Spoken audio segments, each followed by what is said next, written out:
arrest me. I don't want us to have. I've told you where the vehicle is.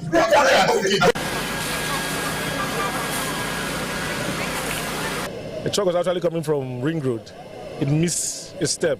So as it was trying to gather itself, it fell.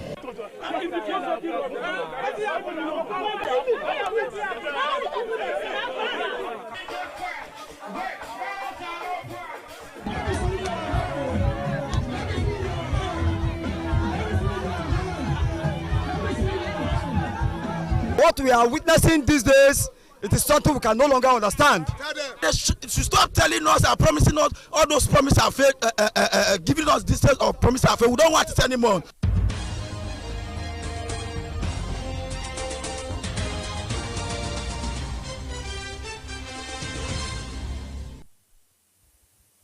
We sincerely apologize for the sudden break in transmission. And earlier said before, the political landscape in Edo State has shifted further in favor of the ruling All Progressive Congress, APC, as Governor Monday Ukwevelu formally received Honorable Marcus Onobun, the member representing Eastern West, Eastern Central, and Igweben Federal Constituency, into the fold of ruling party. At the event, the governor described the move as the final nail in the coffin of the People's Democratic Party, PDP, in Edo State. BeeTv News Best also has details. You are welcome in the name of the Father, and of the Son, and of the Holy Spirit. It was like a political tsunami in Edo Central Senatorial District of Edo State when the only federal lawmaker elected on the platform of the People's Democratic Party, Right Honorable Marcus Onobun, dumped the PDP to pitch tent with the APC. Speaking during the defection ceremony, Governor Monday Ukwevelu asserted that the APC is now firmly in control of Edo State, declaring that all vestige of the opposition will be completely erased by the 2027 general elections. The governor dismissed claims of online popularity by opposition figures, insisting that governance must be rooted in tangible performance, not social media rhetorics. Edo State is witnessing a new thing. Is that not so?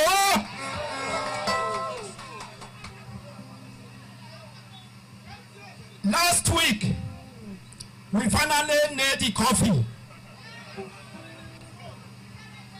We buried them. I saw one man crying at Ring Road.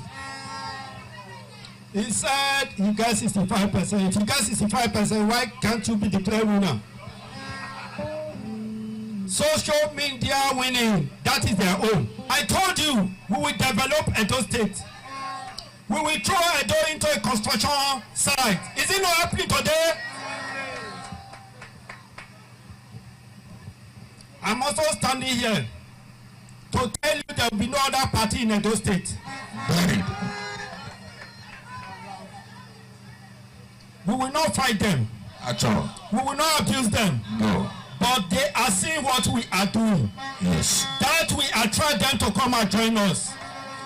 Governor Monday Ukwevelu used the occasion to issue strong remarks against perceived political instability instigated by certain opposition leaders. He particularly condemned the recent visit of Labour Party presidential candidate in 2023, Mr. Peter Obi, to Benin City, and asserted that it coincided with a resurgence of violence. He further accused key opposition figures of deep-rooted corruption and mismanagement, claiming some of them were responsible for the derailed national infrastructure projects and national insecurity. He alleged that some of them stole railway funds, some were Senate president for years and could not build roads to their villages, while others sold off Nigerian assets and even allegedly ushered in Boko Haram and kidnappers, saying that these people now want to form new party. He said today they are in SDP, tomorrow ADC, next will be ADA, and that Nigerians do not need insecurity merchants. Despite the fiery rhetoric, the governor extended a hand of collaboration to Honorable Marcus Onobun and his supporters, urging them to join in the developmental vision of Edo State. He emphasized the importance of holding contractors accountable and ensuring that all projects reflect the needs and expectations of the people. I am sending a direct message to him. There is a new sheriff in town. He cannot come to Edo without telling me. I am serious about it. He came the other day. By the time he left, there was crisis. 3 people died in Benin. So for that reason, tell Obi he should not come to Edo without telling me. There are some people that stole railway money. There are some people that were senior president for many years that could not take road to their community. There were some people that sold Nigeria assets. There are also some people that brought Boko Haram kidnappers into Nigeria. They use their mouth to say, yes, we brought them in. Are these the kind of people that we need in this country? Today, they say they are coming together, they want to form one party. Today, they will say it's SDP. Tomorrow, they will say it's ADC. Next tomorrow, they will say it's ANDA. Where are they? They don't have capacity. Let us follow the man that no road. Yes. Asewaju is doing well for Nigeria. Today, Edo is receiving a new look. Are we looking for people to come and destroy it again? No! I tell you that we continue to cry as far as we are here. Acting Deputy State Chairman of APC, Honorable Sylvester Agbobo, said the defection is a major boost for the party as it prepares for a major senatorial rerun election coming up next month. He said the remnants in PDP are expected to join the ruling APC in the coming months as the country prepares for the 2027 general elections. Government, we have the great leaders that hold the fort. In East and West, I have Right Honorable Thomas Okosu. In East and Central, Prince Shaka William Mamadou. In East and Southeast, we have Honorable Victor Aboibe. In Ikwebe, we have Honorable Kenny Ezekiel. In East and Northeast, we have Prince Chris Ebari. Supporting the ever-performing local government chairman to take this party to the promised land. This is just the beginning. More are coming. More are coming. Those who want to come, you better come now before we draw the line. When we draw the line, don't say it's too late. This is the time to come and join the winning fold. This is the time to come and join the winning party. In his remark, Honorable Marcus Onobu, who represents Esan West, Esan Central, and Igwebe Federal Constituency at the Federal House of Representatives, explained that his defection was both ideological and strategic. He said he led the campaign for an Esan governor, but now that the Esan have one, he cannot be in the opposition. He added that he had seen what Governor Kwewolo is doing, Edo people have seen it, and he is back home to support the governor. Honorable Marcus Onobu was accompanied into the APC by a host of former APC members who had earlier defected with him to the PDP. Their return, observer says, is a major consolidation of political strength ahead of future electoral contests in the state. Best Orator reporting for BeeTv News. The Edo State All Progressive Congress, APC, has endorsed Honorable Joe Ikpea and Honorable Barrister Omosede Ikpenedion as sole candidates for the Edo Central Senatorial District and Ovia Federal Constituency by-election scheduled for August 16th. The consensus was reached at the party stakeholders meeting held at the party secretariat along Ikpopan Road off Sapele Road, Benin City, Edo State. BeeTv News Osarigi Agweba reports that the meeting was attended by the Deputy Governor of Edo State, Right Honorable Dennis Idahosa. At the stakeholders meeting, in attendance were the Deputy Governor of Edo State, Right Honorable Dennis Idahosa, the state leadership of the party led by Emperor Jared Tinebe, members of the State Working Committee and aspirants vying for the Edo Central Senatorial District and Ovia Federal Constituency. Speaking during the meeting, Deputy Governor of Edo State, Right Honorable Dennis Idahosa, reaffirmed the APC Ovia leadership stance on the endorsement of Honorable Barrister Omosede Gabriela Igbenedion as the sole candidate for the Ovia Federal Constituency by-election. He thanked the state leadership of the party for solidifying their position and adopting Honorable Barrister Omosede Igbenedion as the sole candidate. The Deputy Governor also appreciated other aspirants who stepped down for Honorable Barrister Omosede Igbenedion for their support and rallying behind her. He noted that the primary election necessary scheduled for Saturday, July 19, will be an affirmation of Honorable Omosede Igbenedion as the party's candidate. Let me, at this junction, appreciate some of them that are here. But we have resolved. Honorable Oscar Agado said he has a meeting with someone. So he has asked me to let the whole House be aware that he is already working 100% with our sister, Right Honorable Omosede Gabriela Igbinedion. So, Mr. Chairman, I want to thank you for providing good leadership. For us in Ovia Federal constituency, we'll be going tomorrow to do affirmation. There will be no primaries, it's just affirmation. The APC state chairman, Emperor Jared Tinebe, attributed the progress of the party to the leadership of Governor Monday Okpebholo and his deputy, Right Honorable Dennis Dahosa. He noted that Honorable Joseph Ikbia has also been endorsed as the party's sole candidate for the Edo Central Senatorial District by-election. Emperor Tinebe thanked the various aspirants for stepping down in support of the party's chosen candidates, noting that with the sinking of the PDP and the decamping of their members, the by-elections will be a landslide victory for the APC. I want to use this opportunity to thank all of you and also let you guys know that the party will not allow you people to walk alone. For the senatorial election in Edo Central, luckily that is where the governor also comes from. And a similar thing has also happened there, that we also have just one candidate, which is Honorable Joe Ikbia, and it's the same affirmation that they are going to also do there. So we are happy that the state is working together, there is unity, and that is because the people leading the state are credible people and very serious people. On their part, the APC chairman, Edo Central Senatorial District Primary Election Committee and Delegate Congress Committee, Ugwaja Stanley, and the chairman of Ovia Federal Constituency Primary Election Committee, Barrister Lucky, appreciated the leadership of the party for making their task very easy. 155. So that is the delegates that is expected.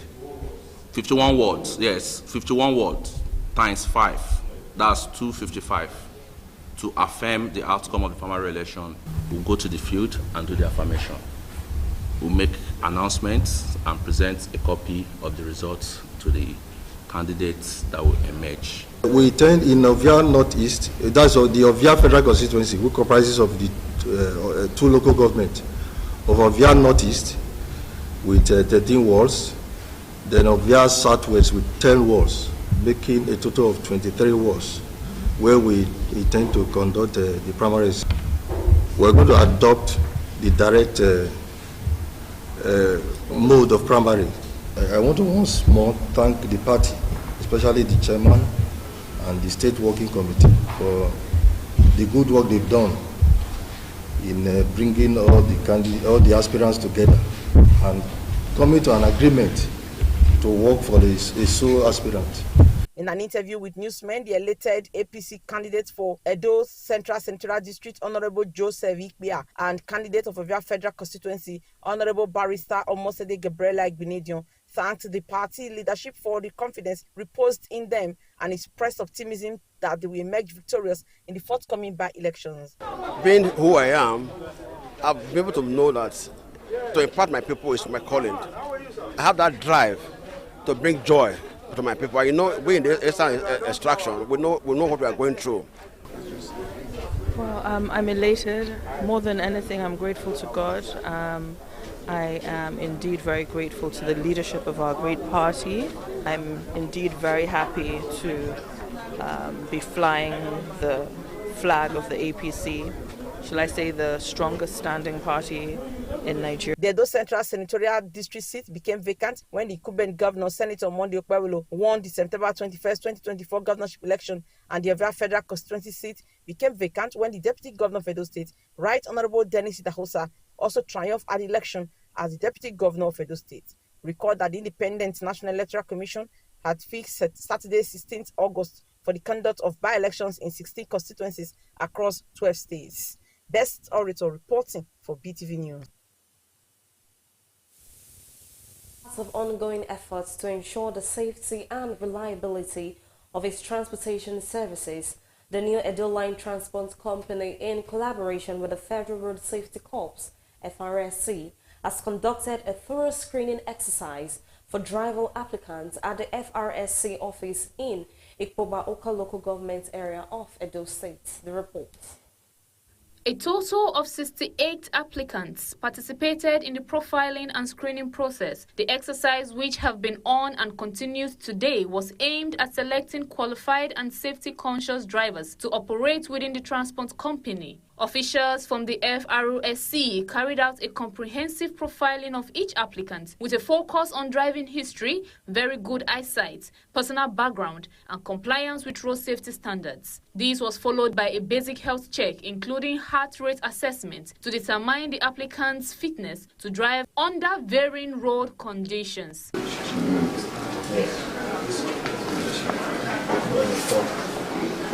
The screening process also included a practical component. Each applicant was subjected to a test run to evaluate their caution driving skills, knowledge of vehicle components, and adherence to standard road safety regulations. The practical sessions were supervised and assessed by trained FRSC personnel.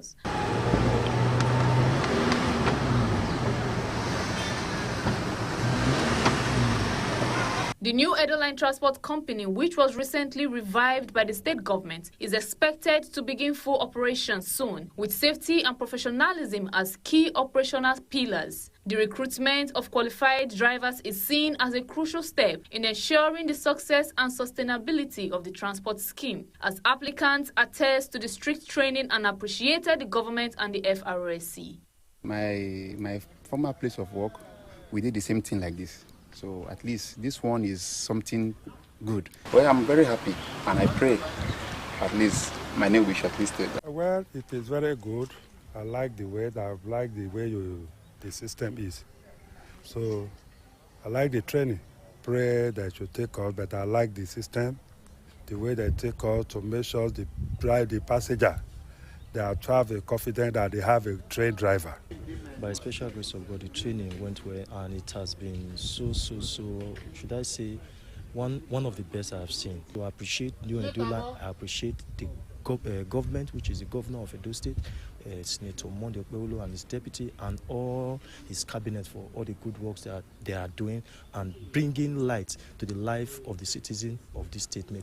Well, the training so far have been unique, although it's a little bit stressful, but you can't pass through stress without getting it. So that's the word of God. So we are being refined, we are trained. I believe so far, wherever they sent us, we'll be able to locate it with the good training we will receive. I want to appreciate the governor for this initiative, for this new company, bringing back the Edo Line. As applicants await the results of the screening to be reviewed by the authorities before successful candidates are shortlisted for final training and deployment. Gosgift Omone reporting for BeeTv News. Ahead of the 16th of August, Anambra Senatorial will run the APC media community has warned against the imposition of candidates, calling for free, fair, and transparent primaries. Speaking in Oka, the group's leader, Valentine Oliobi, said repeating past mistakes could hurt the party's chances in the poll.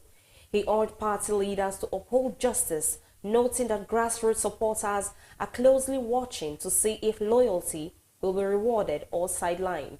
Mr. Oliobi stressed that the call was not a threat, but a demand for fairness and internal democracy. The group also endorsed Azuka Okwosa as its preferred aspirant, calling on the party to recognize long-term commitment. Two aspirants, Obinna Uzo and Azuka Okwosa, will contest the primaries.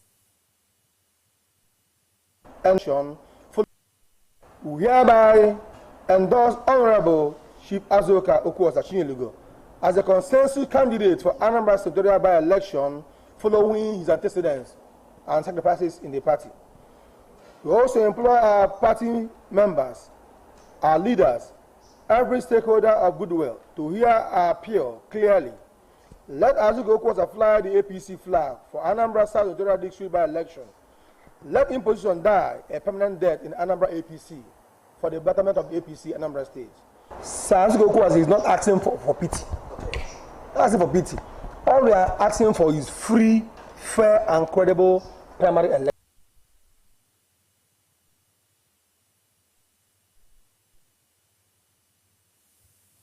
The Special Security Squad Operation Flush Out Kidnappers and Cultists has arrested some notorious cult leaders and members in a Wotubu part of Benin City as part of efforts to ensure a safe and peaceful environment for Edo people. The squad set up by Governor Monday Okpebholo to keep Edo State safe on Friday evening, 18th July 2025, conducted another raid and arrested a suspected leader of a cult group in his hideout at Igwedai village, and his residents were searched where weapons were recovered. 2 previous suspected cult members arrested in similar operations led by the squad assisted in the discovery of several hideouts of their members where weapons and other dangerous materials were found. The team, which is made up of the military, police, Nigerian Security and Civil Defense Corps, NSCDC, hunters, vigilante groups and repentant cultists, among others, critical stakeholders in Edo State, carried out a coordinated raid of several hot spots in Ego local government area of Edo State. The move and action of the security squad indicates the seriousness of the Governor Monday Okpebholo-led administration in flushing out criminal elements from Edo State.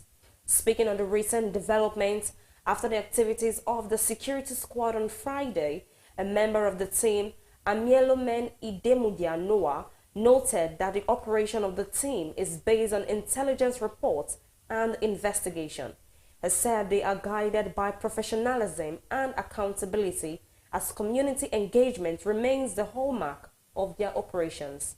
Noah said the mandate of the team is to flush out kidnappers and cultism, but in the process of carrying out the duty of the team, other crime might surface.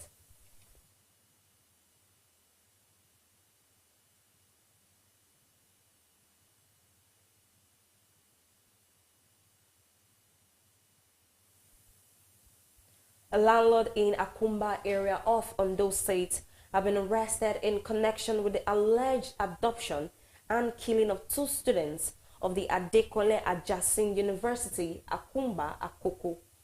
The students Adriel Oka of the Department of History and International Studies and John Abba of the Department of Economics were declared missing by their colleagues, while their whereabouts were unknown for 3 weeks.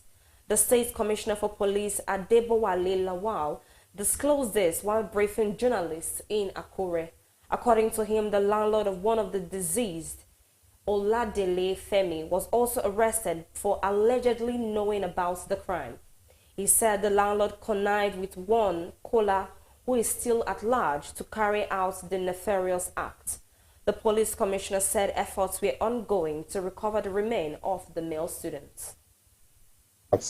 Belonging to one of the victims was recovered from one Abdul Muhammad Mubarak. That is, Mubarak confessed to purchasing the phone from one Ojo Michael, whose arrest subsequently affected in Aramoko Ekiti. A Lexus RS 350 vehicle belonging to the victim was also recovered at the point of arrest. Under interrogation, Ojo Michael confessed to participating in the robbery, abduction, and eventual murder of the victims.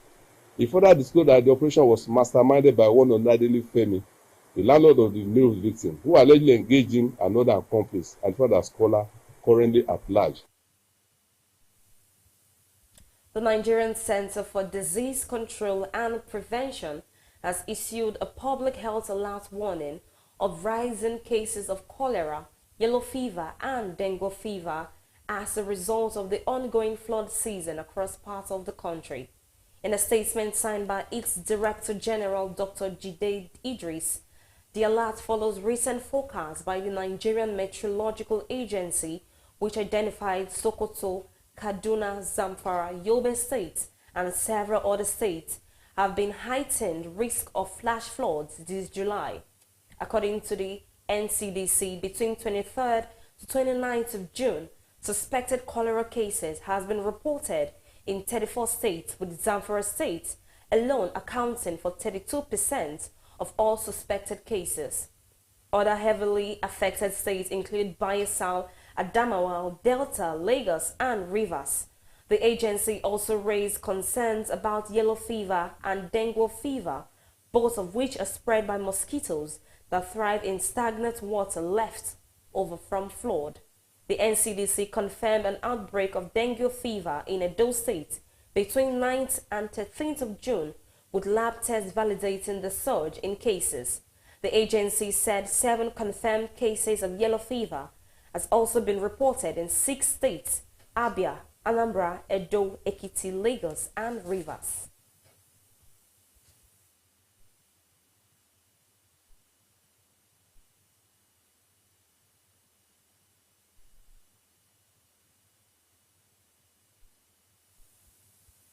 The residents of Infant Jesus Street and its environs along Limit Road off Sapele Road have expressed deep gratitude to the Edo State government for hearing their cry and coming to their aid to address the lingering flood issues ravaging the areas for years. BeeTv News Osarigwe Agwebo reports that the residents expressed appreciation following the massive desilting of drains in the area carried out by the Edo State Flood Erosion and Watershed Management Agency.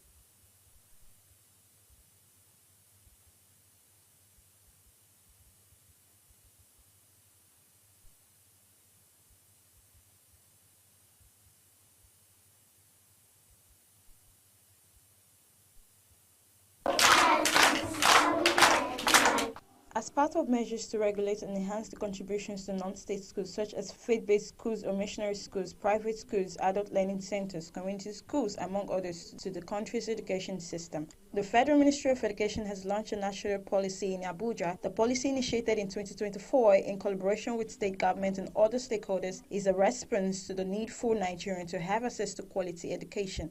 Challenges we have, even in this growth phenomenon.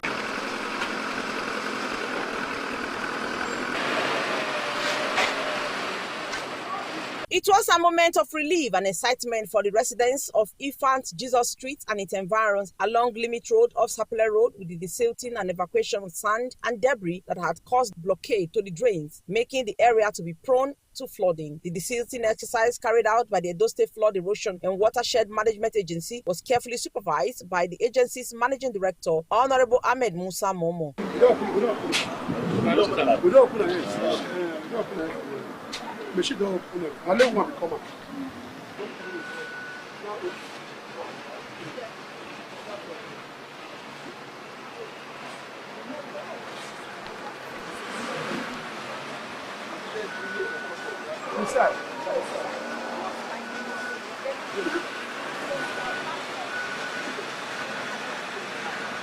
In an interview with BeeTv News, some residents in the area appreciated Governor Monday Okpebholo for coming to their rescue, noting that they have been battling with flooding issue for long. They said whenever it rains, it becomes difficult to access their homes due to the flooding in the area. They expressed optimism that the desilting exercise would help resolve the flooding issue. First and foremost, we wish to, thank the governor of the state and also thank the chairman of FEMA. Flooding has, cost us, it's a major threat, to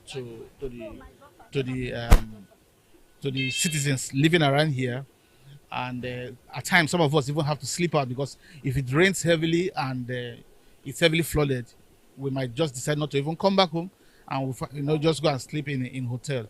That on its own is also costing us a lot of money.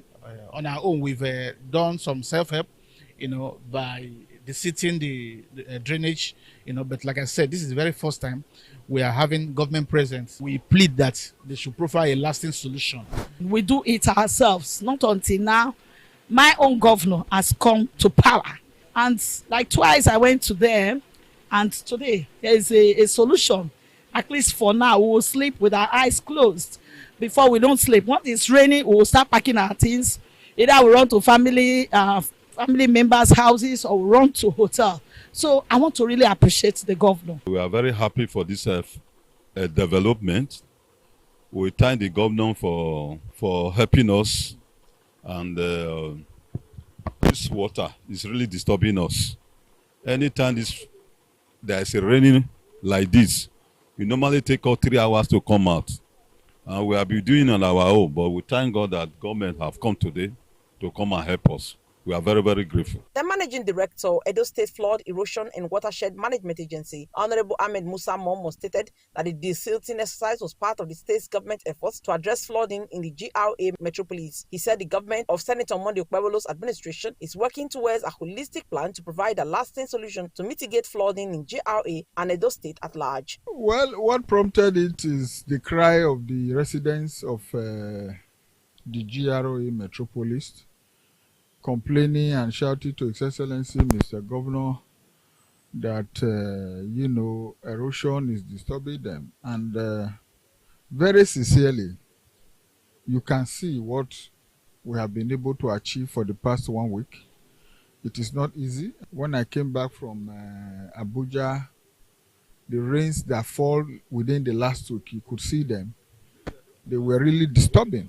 And the residents complained. They cried out.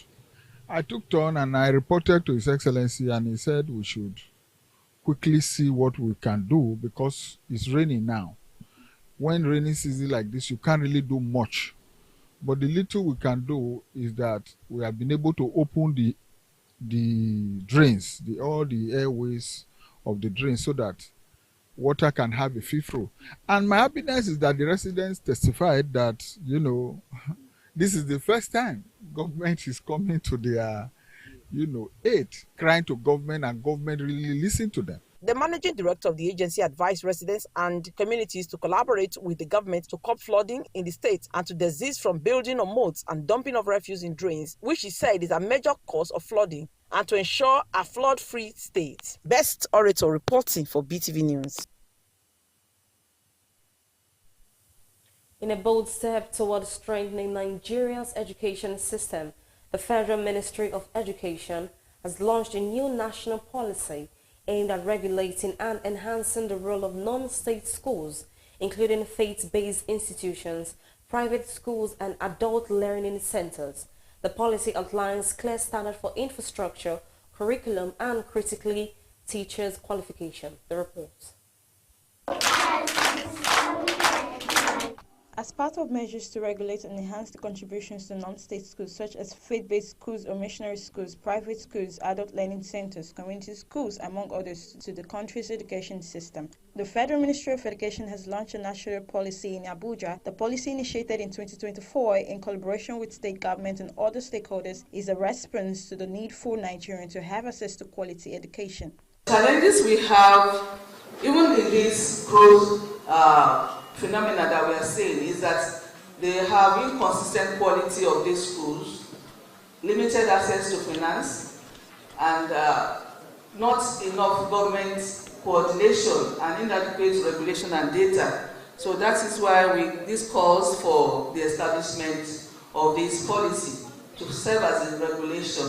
The Minister of Education, Dr. Tunji Alausa, reiterates the need for data capturing of children in registered and unregistered private schools through the mandatory participation in the annual school census. Some of the key focus of this policy also include quality assurance, ensuring that non-state schools meet minimum standard for infrastructure, teacher quality, and curriculum delivery. So the UK has worked strongly in countries like Nigeria and Pakistan to try to see what sort of progressive both policies but also actions can be taken, for example, to try to partner between non-state schools, government, to really spread the affordability of and access to quality education. In a data released by the Teachers Training Council of Nigeria, 85% of teachers in private school are now registered with the council. The policy will close these gaps and outline clear guidelines for non-state schools, including standards for infrastructure, teacher quality, and curriculum delivery. At the level of the Teachers Registration Council of Nigeria, one of the major problems identified with the non-state schools was the issue of gross disregard to teacher quality and professionalism in some of the schools, not all. A recent survey on teacher professionalization status in private schools conducted by the TRCN in 18 states of the Federation across the 6 geopolitical zones and the FCT indicated that over 85% of persons teaching in the private schools were either not registered with the TRCN or were unregistrable as professionals. The minister announces his plans going forward in ensuring that pupils in public primary schools in the FCT remains in school without the constant teacher strike disrupting the curriculum. Just getting the teachers back to school is just one part of fixing the problem. We have to fix the fundamental problem, because we don't see this issue of teachers not being paid in other states of the Federation, but then we now need to have a functional suburb at FCT. The minister also introduced a new portal for data capturing for school called the Nigerian Education Management Information System, which is a digitalized system being used in 11 states of the Federation, but will be rolled out to all of the 36 states. Favor Kolawole reporting from BeeTv News. Youths in Ondo Kingdom have embarked on a peaceful rally against the growing menace of cultism, drug abuse and violence in their community. The demonstration, prompted by recent court-related killings in Akure, was led by the Ondo Kingdom Youth Forum, with participants marching through major streets to demand justice and proactive action from authorities. Addressing the grieved youth community, the elder and former lawmaker Joseph Akilaja urged them to uphold the ideas of peace and unity and avoid being used as instruments of violence. He called for collective efforts to restore safety and promote purposeful development in the kingdom. Killing in Ondo. The people they are killing now, some could be governor tomorrow, some could be an entrepreneur, some can even be a scholar that will develop this Ondo Kingdom and be useful to Nigeria. But once you terminate their life at the useful age, they will not. The society, Ondo Kingdom will miss the benefit of such people.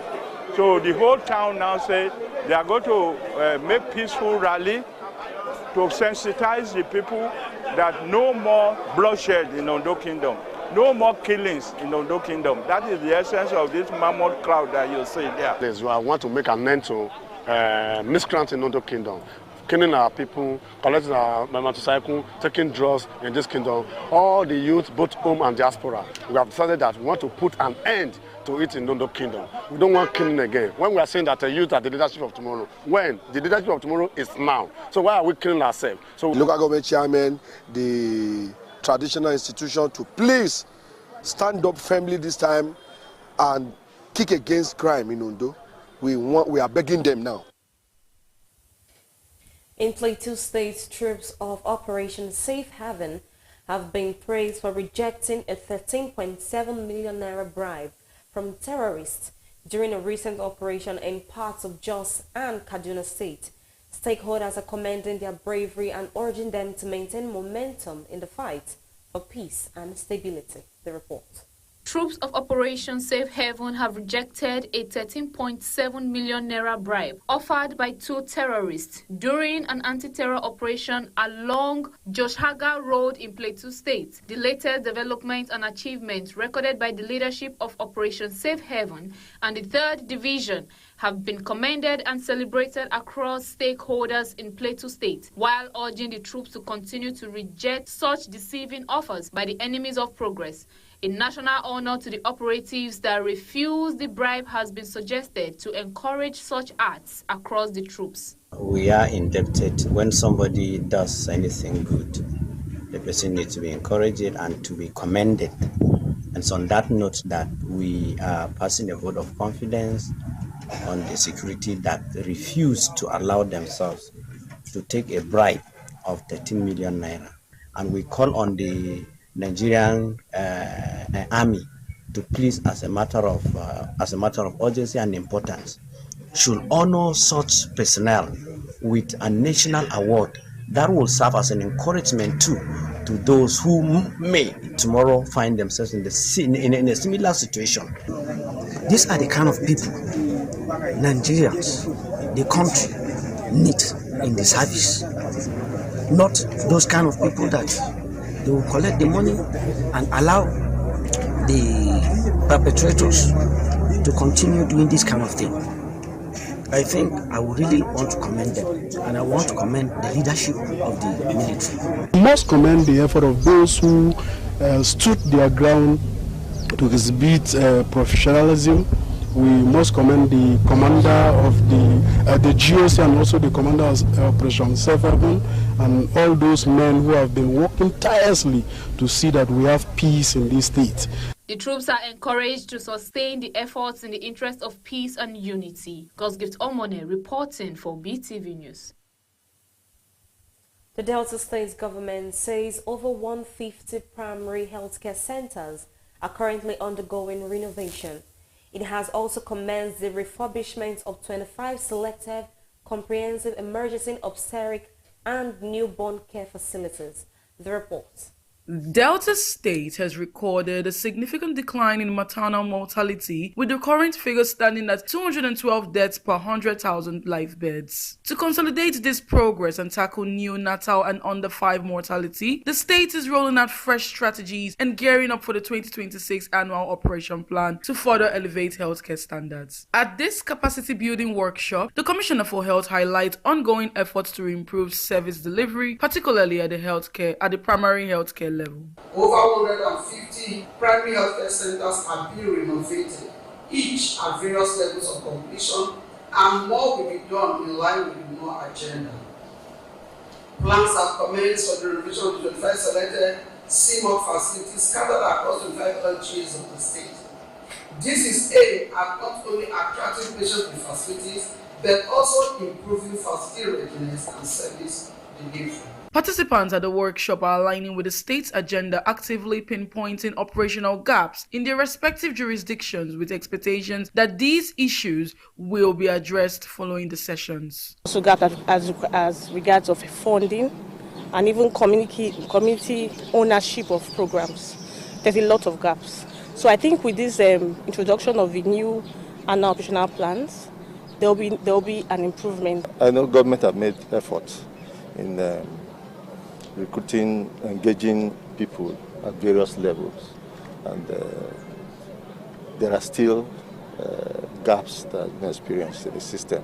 After this training, we are going to go back to our various local government area to cascade the training, just on capacity building, so that at the end of it, the healthcare delivery system in our local government and data state, like even Nigeria, will be improved. This primary health center in Umuagu, Oshimili South local government area is one of the 150 facilities undergoing renovation across Delta states. Governor Sheriff Obwewari's administration is focused on strengthening the health system by revamping these centers, reflecting his dedication to impactful development across the states. Harmony Agba for reporting for BeeTv News.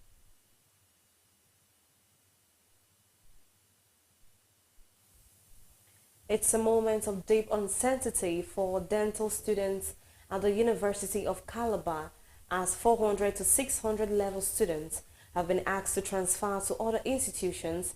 The school cites accreditation issues and poor infrastructure, leaving students in shock and confusion. The report.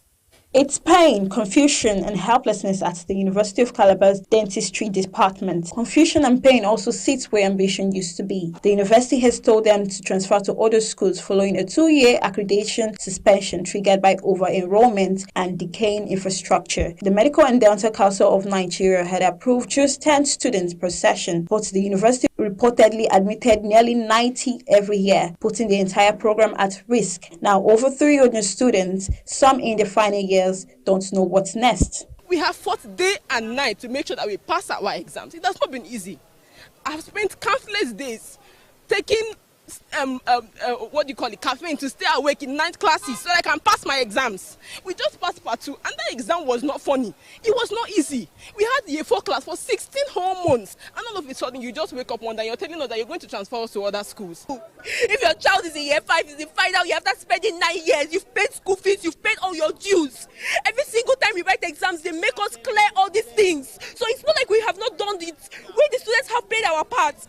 We, the parents, have played our parts. The school should take accountability. In the midst of the rise in panic, the students' union government stepped in. They met with leaders from the faculty and came up with a 5-point resolution. Vice Chancellor Professor Florence Obi says while the program predicts her time, she's working to fix it. She reached out to the Minister of Education and promised no one will be sent away next session. To urge our students who feel frustrated right now, who feel very disillusioned. Some of them are getting into depression even, and it's understandable. But we plead with them to show some understanding. As a university, we resolve these issues. And we know our students at the end of the day will graduate as dentists. Favor Kolawole reporting from BeeTv News.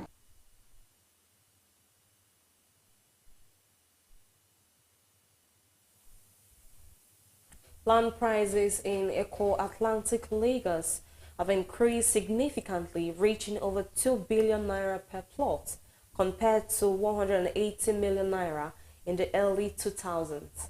This represents a more than tenfold increase, underscoring the rapid appreciation of prime coastal real estate in Nigeria's commercial hub. Let's join BeeTv News' Esohe Osewenge for details and more from Business World.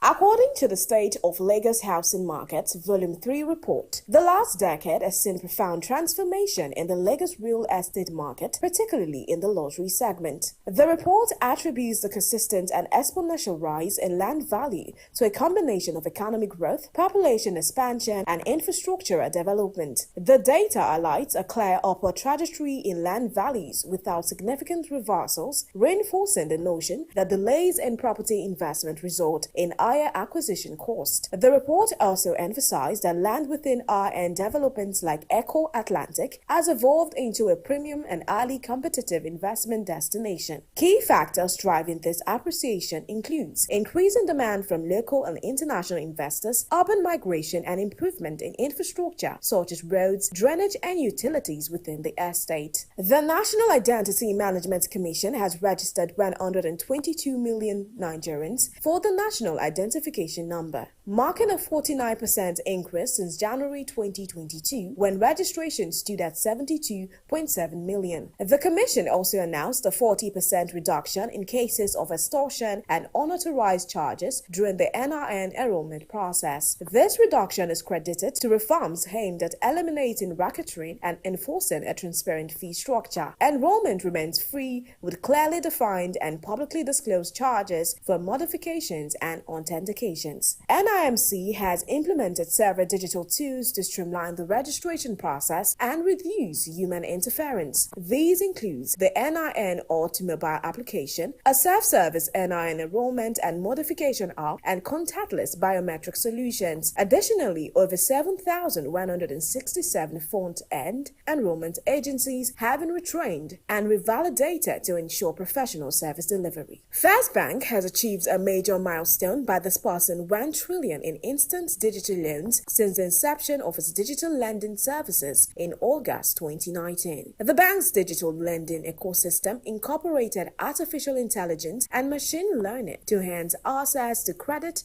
particularly for high-risk and undeserved customer segments. A total of 1.5 million unique borrowers have accessed loans through First Bank's digital platforms. Currently, the bank disposes approximately 1 billion naira daily in digital loans. The loan products are accessible via multi-channel platforms and require no collateral or documentation and involve no human interaction. The digital lending initiative aligns with the bank's customer-centric and innovation-driven approach. The system is designed to promote financial inclusion and support the financial aspirations of individuals and small businesses across Nigeria and beyond. The Nigerian Association of Liquefied Petroleum Gas Marketers has expressed full support for Dangote Petroleum Refinery's plan to reduce the price of cooking gas in Nigeria. The association views the move as a positive response to its long-standing advocacy for more affordable liquefied petroleum gas prices to encourage cleaner energy use among low-income households. The Dangote refinery currently produces 2,000 tons of LPG per day and has committed to direct sales to consumers if distributors fail to pass on cost savings. While some stakeholders have raised concern about potential market monopolies, the NALPGAM acknowledges this risk but emphasized the overriding importance of affordability for the masses. The association noted that many rural Nigerians cannot afford LPG at the current price price of 1,000 naira per kilogram. It emphasized that the only viable path to increasing national gas utilization is by making the products affordable to all socio-economic groups. And this is the end of the business news segment. I am Esohe Osemegi reporting for BeeTv News.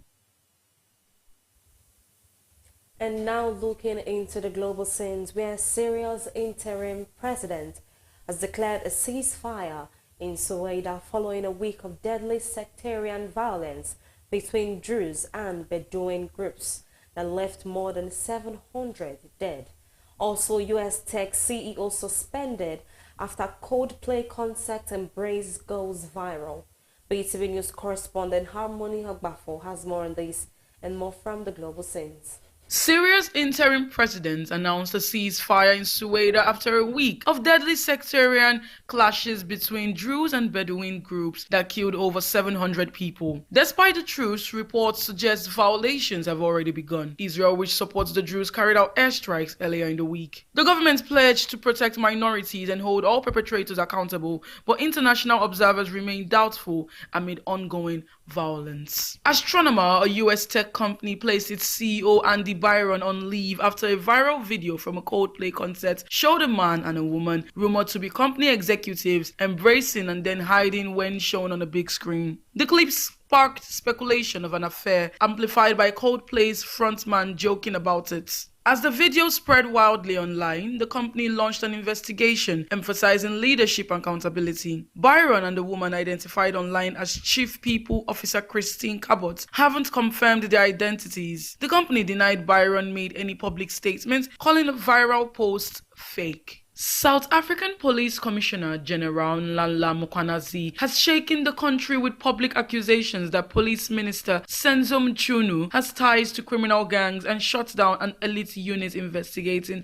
political murders. Speaking at a dramatic press conference, Mukwanazi said organized crime has infiltrated top levels of government, prompting widespread public support and the viral hashtag Hands Off Nlala Mukwanazi campaign. While Mchunu denied the claims, Mukwanazi, known for his past stand against corruption during the Zuma era, has been hailed as a fearless officer. However, his credibility now hinges on proving the allegations, even as a new acting police minister prepares to take office. Donald Trump has filed a $10 billion lawsuit against Rupert Murdoch and Dow Jones, the parent company of the Wall Street Journal, over an article linking him to Jeffrey Epstein. The reports claim Trump sent Epstein a crude birthday note in 2003, which he denies as fake and defamatory. He accused the paper of publishing false content despite warnings. Meanwhile, the U.S. Justice Department has asked the judge to unseal grand jury materials from Epstein 2019 sex trafficking case, citing public interest. Trump's push for transparency has sparked backlash, with critics urging Attorney General Pam Bondi to resign and lawmakers pressuring for document release. And that is all from the global scenes for now. Harmony Agbafo reporting for BeeTv News. Emanuela, the wife of popularly Nigerian comedian maker, her full support for her husband's comedic career, emphasizing that she is not ashamed of his behavior in comedy skits. Also, Arya Star becomes first African artist to attain RIAA Latin Diamond certificate.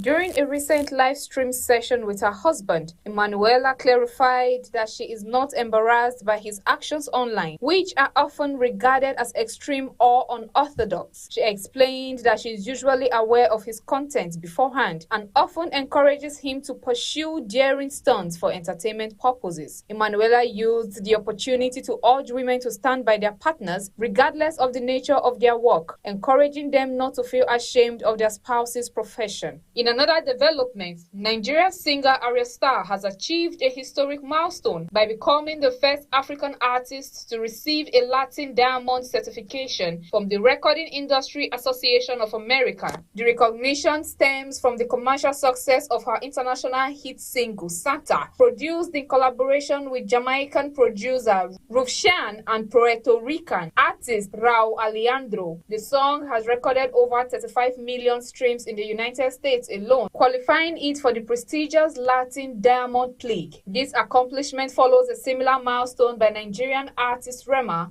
whose song Bobalo earned a Latin Platinum certification. Santa has not only achieved significant traction in the US, but also gone multi-platinum in Spain and Mexico, while securing top chart positions in Colombia, Ecuador, and various Central American countries. The certification marks a major advancement in the global influence of African artists within the Latin music market and highlights the expanding reach of Afrobeats worldwide. Nigerian cross-dresser and internet personality Bobrisky has once again drawn public attention after releasing a series of provocative photos showcasing his surgically enhanced body. The images shared via his official social media platform featured Bobrisky in a revealing black outfit designed to highlight his enhanced curves, particularly around the hips. The photos sparked widespread reaction across social media with a mix of support and criticism from users. Supporters applauded his confidence and fashion sense, while detractors questioned the intent behind the post. Bobrisky, known for openly discussing his cosmetic procedures and identity expression,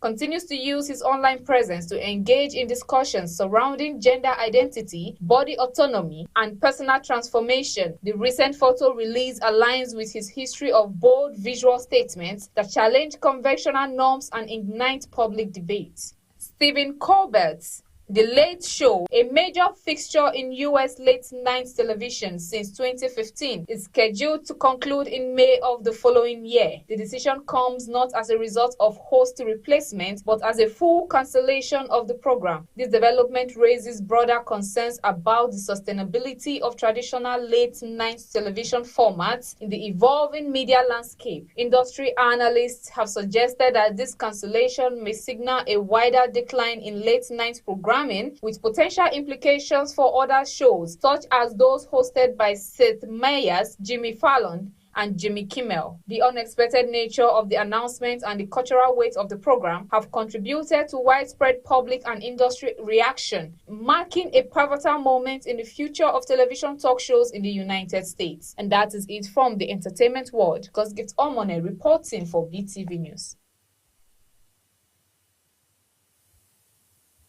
Manchester United have opened discussions with Antwerp regarding Jean Botez as they look to replace Andre Onana. Botez also attracted interest from several major European clubs, although no official bids have yet been submitted. Let's join our BeeTv News correspondent Freeman Osawe on this and more. Manchester United have reportedly begun preliminary talks with Antwerp over goalkeeper Jean Botez, according to a report in the British press via Sporter. The 23-year-old Belgian has impressed in recent seasons, making 44 appearances for Antwerp last season and keeping 10 clean sheets. Questions remain about the goalkeeper situation at Old Trafford, with Andre Onana's future uncertain following underwhelming performances since his arrival 2 years ago. Despite this, Onana is almost certain to remain at United for at least another year. Ate Baindi, however, may be given a chance to impress in the early preseason friendlies due to Onana's injury. The Spanish women's national team defeated Switzerland 2-0 in the quarterfinals of the European Championship at the Wangdorf Stadium in Bern. Spain, the reigning world champions, dominated Switzerland 2-0 to advance to the Women's European Champions semi-final. Spain had an early opportunity to take the lead in the 9th minute with a penalty, but Mariona Cadenti's shot went wide. Switzerland's disciplined defense prevented Spain from running rampant despite several chances. For the first hour, Spain struggled to create clear-cut chances, aside from Irene Paredes' shot that hit the post in the 43rd minute. The deadlock finally broke in the 66th minute when a Taina pass found Atida de Castillo, who beat Lavia Peng. Super Eagles star Victor Osimhen's once glorious relationship with Napoli has taken a sharp turn for the worse as his permanent transfer to Galatasaray nears completion. Napoli ultras have sent a brutal message branding the striker a peasant in a public display of anger and betrayal. The banner unveiled by fans from the cover, a section at Stadio Diego Armando Maradona, was brutal, reading, "Osimhen ignorance will always be the ruling element in your life. Peasants, remember that Maradona played here." The Nigerian striker who joined Napoli for 80 million euros from Lille in 2020 had become a fan favorite for his goals and passion on the pitch, but that bond began to crumble last summer when he declared he would never play for the club again. And that's it on Sport News. Freeman Osawe reporting for BeeTv News. And that's the size of our news package for tonight. Many thanks for joining us on BeeTv Major News. I am Evelyn Izibili. Thank you and have a good night.